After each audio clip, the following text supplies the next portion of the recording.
Programa livre para todos os públicos. As pessoas que estão perdidas estão sendo cercadas pelo Senhor, que quer incutir nelas o seu Espírito Santo.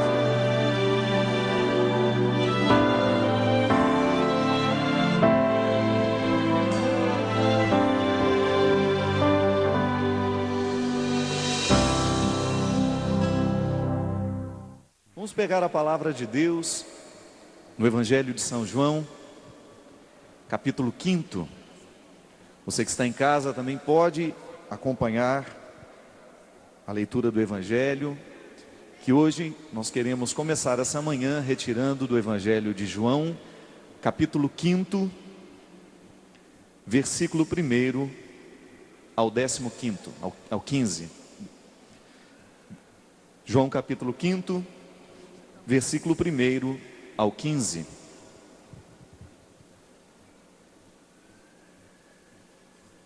Depois disso, havia uma festa entre os judeus e Jesus subiu a Jerusalém. Ora, em Jerusalém, próximo à porta das ovelhas, um tanque, chamado em hebreu Betesda, o qual tem 5 alpendres. Nestes jazia grande multidão de enfermos, cegos, coxos, paralíticos, esperando um movimento das águas. Porquanto um anjo descia em certo tempo ao tanque e agitava a água, e o primeiro que ali descia, depois do movimento da água, sarava de qualquer enfermidade que tivesse.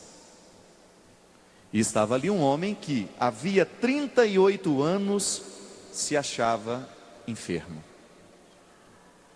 E Jesus, vendo este deitado e sabendo que estava neste estado havia muito tempo, disse-lhe: queres ficar curado?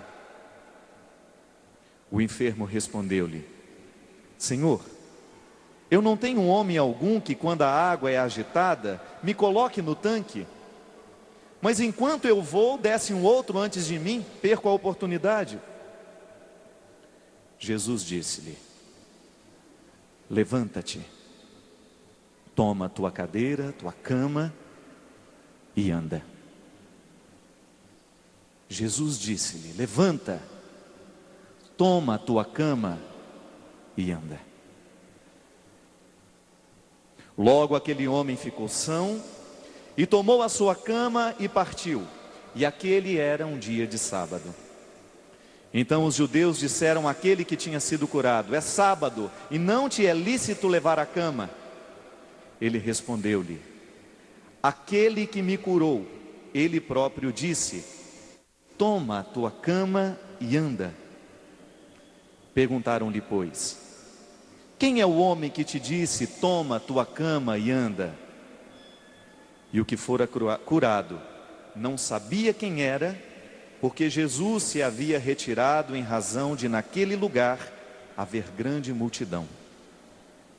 Depois, Jesus encontrou-o no templo e disse-lhe: eis que já estás são, não peques mais, para que nunca te suceda alguma coisa pior. E aquele homem foi e anunciou aos judeus que Jesus era o que o curara.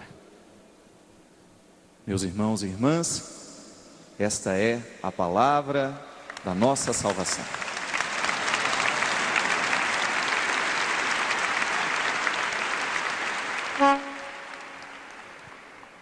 Primeiramente, eu gostaria de fazer um esclarecimento, para a gente poder entender bem o significado deste texto. Betesda, no hebraico, Bet Eshadá, significa literalmente lugar de derramamento. Lugar de derramamento, ou então casa da graça.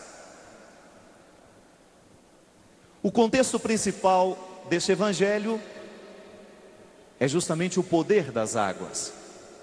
Veja bem você que toda a história da salvação, que em Jesus tem o seu ponto alto, ela está sempre movimentada pela dinâmica das águas. A criação, quando no momento em que Deus estabelece e retira o mundo do caos, no momento em que Ele reconhece que tudo era bom, nós temos justamente a expressão nos dizendo que o Espírito pairava sobre toda a face da terra, pairava sobre as águas, e desde aquele momento convida a criação a viver o movimento das águas. A vida é o tempo todo o movimento das águas. O corpo humano, ele é todo, uma boa parte do nosso corpo é feito de água. Tudo aquilo que você come, tudo aquilo que você ingere, tudo aquilo que você traz para o seu corpo, de alguma forma está sendo conduzido aos seus órgãos através do movimento das águas. A vida segue o seu rumo através do movimento das águas. Os rios não têm outro destino senão se encaminhar no remanso do que é, misturar-se em outros afluentes para chegar ao seu destino final. A vocação de todo rio é ser mar. A vida vai seguindo o movimento das águas. Você tem a belíssima passagem, quando Moisés é colocado dentro do cesto. O que encaminha Moisés para ser salvo pela filha do faraó que estava tomando um banho no rio é o movimento das águas. Porque se aquele cesto tivesse parado, não tivesse seguido o remanso do rio, ele morreria de fome. Ele ficaria esquecido dentro daquele cesto de vime. Ele não teria sido encontrado. Veja bem que também no momento em que o povo, na passagem, na saída do tempo da escravidão, o que é que eles têm diante deles para ser ultrapassado? Para ser vencido? O movimento das águas, o mar que precisa se abrir. E ali nós temos um momento tão bonito, que nos remete a um pouco à ordem que Jesus dá àquele homem paralítico.